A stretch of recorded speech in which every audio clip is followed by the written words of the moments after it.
actually made it to the majors. None of them performed up to par. And then you see it as a whole, and you say, wow, boy, they've really blown it. But you don't necessarily get it immediately. So it's been a slow realization for Tribe fans. And people ask why it takes a decade to clear the staff out, because it takes 5 years before the first class starts showing some results that by the time you have 3 or 4 years where you're going, hey, man, we haven't gotten anything, you're actually in year 8, 9, 10 because you're that far behind the beginning of everything, you know. And I know you've got to go here soon, so we can talk more about this next week when the Indians win 3 games and lose 3 games by the time we talk again. But I'm telling you, they'll be right where they are when we talk again next week. But last thing real quick, just are you buying or selling the fact that the Browns have somehow drafted a quarterback in the first round and then rigged the competition against him?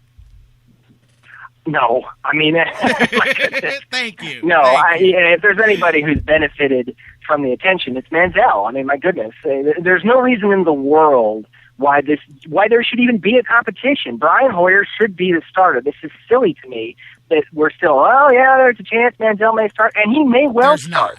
Totally unjustified. I really don't even care how they go head-to-head in preseason. This should be Hoyer's job. This is just silly. This is once again why the Browns are just a joke. Whenever they try to make any kind of big, monumentous decision, this is what you get. I mean, this is just, I'm embarrassed. I mean, poor Hoyer. The guy deserves this job now. Not to say he's the guy of the future. You're going to dedicate. He's certainly not signed long term. A wise choice on his part. But yeah, there's no reason why he should not just be the starter. Manziel's the backup. We know there's no way the Browns are going to go a month without a quarterback going down. And that's in fact the first thing I thought when they signed Grossman this week. Is he's going to start at least 3 games this year, because you know that at some point, probably before Thanksgiving, the Browns will be down to their 3rd string quarterback, and they're going to need somebody. So yeah, I mean, this is what you get when you have this, again, and we talked about it even before they drafted Manziel. It was going to be a circus. It was going to interfere with everything. Bad decisions were going to come out of whatever this thought process was going to be, and this is exactly what we're getting. I got to tell you, man, I'm going to talk more about it when we come back, but I think Mike Pettin is sticking to his guns with what he wants to do. He learned from the lessons of the last coach that he just replaced, and he said, man, if I'm going down, I'm going to do it my way, because I said it this way. Do you agree that if they were going to make the switch, and I'm not saying Manziel doesn't still win, but they had their opportunity to do whatever they wanted this week and make the whole world happy, and the fact that they didn't do it speaks volumes to me.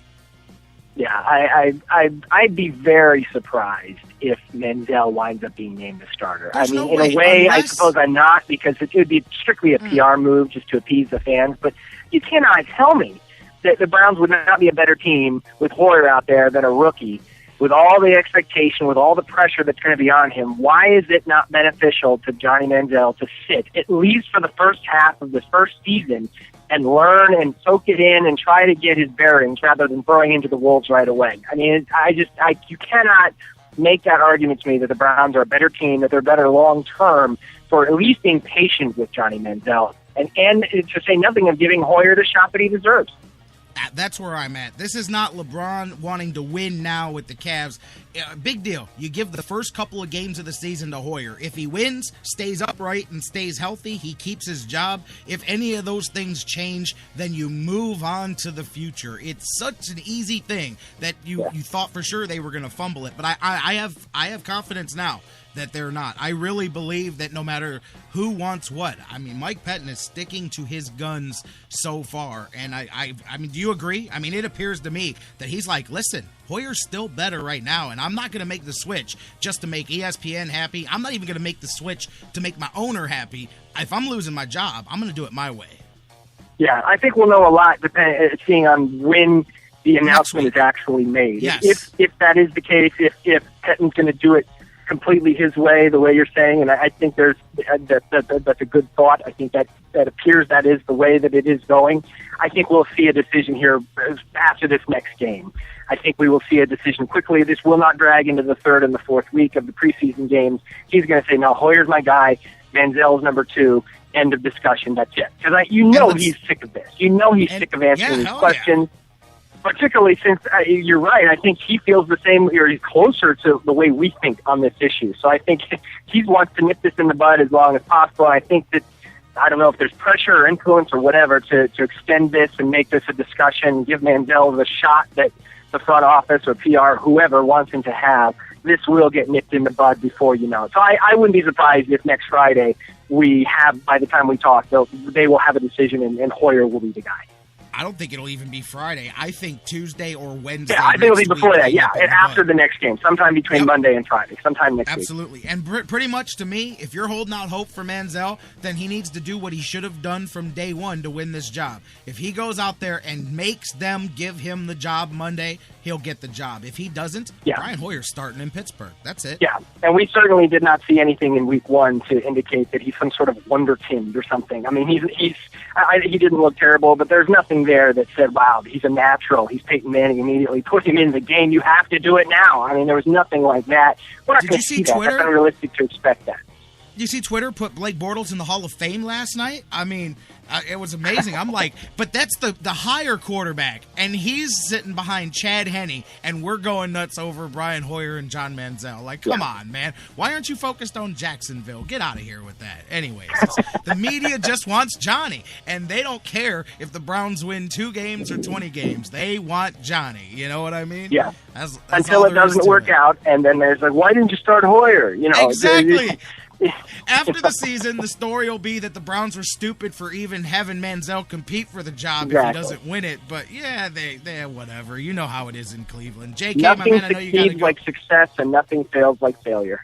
That's it, man. My man, hey, next week we'll have a lot to talk about. I know you got to go. Thank you so much for joining us. You bet, buddy. Looking forward to it.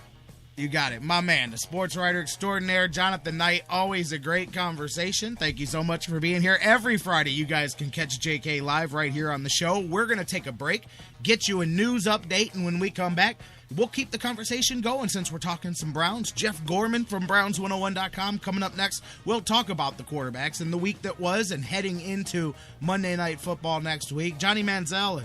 Yeah, I'll tell you what. We'll talk about all of that, and somebody buy the kid a watch too. I got a trip out of that. Some people say, the Browns are punishing him for being late to a meet. I'm like, come on, you guys. Look, man, I can't wait for next week because at least next week, if you're a Browns fan, everybody can get on the same page and say, okay, now we're getting ready for Pittsburgh, whoever the quarterback is, because this training camp has been amazing as far as the fan base always divides, but this has been more than the usual here. Anyways, we'll talk about that with Jeff Gorman from Browns101.com and you when we come back after the news here on the Sports Fix.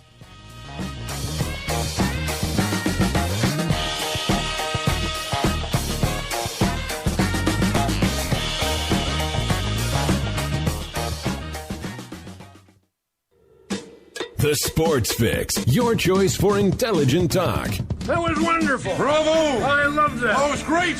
Intelligent talk. Well, it was pretty good. Well, it wasn't bad. Well, there were parts of it that weren't very good, It could have been a lot better. I didn't really like it. These guys must be on the wrong station. It was pretty terrible. It was bad. It was awful. It was Get terrible. him away! Hey, boo! Boo! The Sports Fix.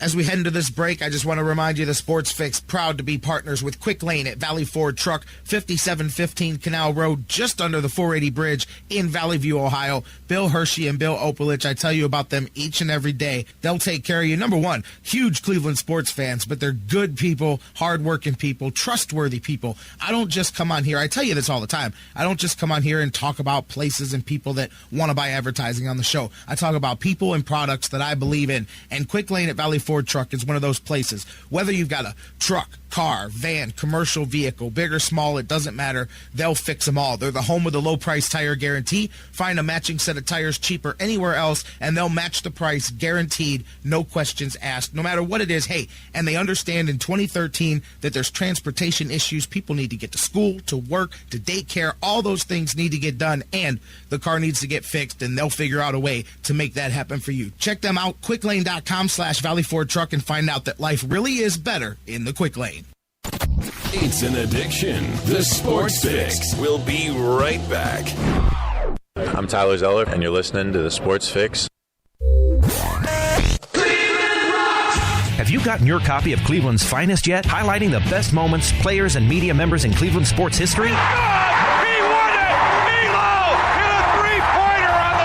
In-depth, personal interviews with some of the top names in Cleveland sports fill the pages of this incredible book. Cleveland's Finest by Vince McKee is this year's must-have book for every Cleveland sports fan. Available now at Amazon.com. Get your copy today.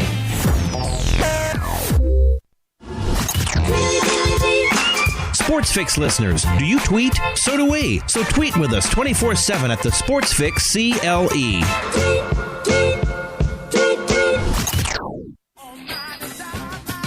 Business owners and professionals, do you want to take your business, your product, your team, your event to the next level? You want to advertise right here with the Sports Fix. Our listeners are among the most loyal listeners, terrestrial or internet. The Sports Fix universe is not only the radio show, but tens of thousands of fans on Facebook and Twitter. Email me, Jerry Myers, thesportsfix@AOL.com. That's thesportsfix@AOL.com. And let me help you swing for the fences and hit it out of the park right here on the Sports Fix. Portions of the Sports Fix brought to you by Harry Buffalo. Harry Buffalo, join the herd. News break. Good morning, I'm Bob Picosa. We have breaking news. NASCAR announced this morning that it is adding a rule which prohibits drivers or crew members from approaching any portion of the racing surface or another moving vehicle. The move is a direct response to last Saturday's tragedy when driver Kevin Ward Jr. got out of his car and was struck and killed by a car driven by Tony Stewart. ESPN NASCAR analyst Ricky Craven was a guest today on Mike and Mike. I think it's going to be very straightforward. I don't think it'll be difficult at all to enforce and to monitor. And I actually think somebody at some point will probably be made an example of. NASCAR said the rule is part of the evolution of its rules and regulations. Quarterback Tom Brady, who sat out last week's preseason opener, is expected to play some tonight when the New England Patriots host the Philadelphia Eagles. The two teams held 3 days of joint practices this week. The Colorado Rockies have confirmed that outfielder Carlos Gonzalez will undergo season-ending surgery on his left knee on Monday. Injuries have limited him to only 70 games this season. In the second round of the Wyndham Championship in Greensboro, Brian Stewart 5 under for the day through 11 holes, 9 under for the tournament. He has a 2-stroke lead. Nothing feels as good as a job done right. In sports, that's a clean sweep. When it comes to cleaning up, the pros reach for a broom from Quickie brand. It gets the job done right the first time so they can get to the good stuff. Get your Quickie job site broom at the Home Depot. You're listening to the Sports Fix.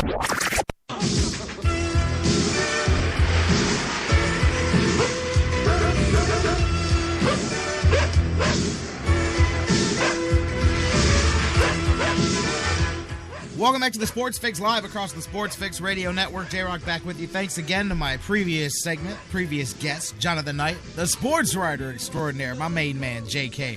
I'm telling you. By the way, guys, if you're Browns fans and he doesn't even know I'm going to do this, but man, if you guys, I know we're not even close to Christmas season yet, but man, Jonathan Knight, if you're a Browns fan, and not just Browns, he's got some fantastic books on the Indians too. I'll tell you what, and we'll talk more about it. I'll plug his stuff later, but man, Sundays in the Pound from Jonathan Knight. If you're a fan of this song that's playing in the background, that era Browns, I'm telling you, Sundays in the Pound is one of my all-time favorite books. It just, I'm telling you, it's one of those books that when I read it, you know, it can't, not every book does it, and it's just, maybe it's just the subject material too, and not just, you know, the way he wrote about it. I prefer to give JK credit, but, you know, sucks you right back into it, man, and you live and die. I'm telling you, I'll live and die through the pages until I hope that binder doesn't fumble and I don't flip the page, and then I flip the page, and damn it, the Broncos still won that game. But it's a great book. They all are. Cardiac Kids. He's got some great baseball stuff on the Indians. And anyways, JK is just the man. And he's with us every Friday here on the show. Thanks to him. Great segment. Thanks to you guys for coming back with us across the radio network here. Phone lines are still not open, but we will, after this segment, open them up. 216-539-7535. If you want to jot it down, you can talk to us on Facebook and Twitter. Facebook.com/TheSportsFix. Tweet with us, and I think my man Ron's running the tweets again today at the SportsFix CLE, all one word. Hit us up there. Oh yeah, Bruce is. Not even to mention the Browns Bible. And that is, to me, the definitive encyclopedia of Cleveland Browns history. That is That's a work of love right there, not just a work of art. You have to love your material. I'm looking at it right now. I don't know how I didn't mention it. I'm staring at it right now. Complete game-by-game history of the entire franchise of the Cleveland Browns. Any Browns fan, if you're an Indians fan and you got the encyclopedia,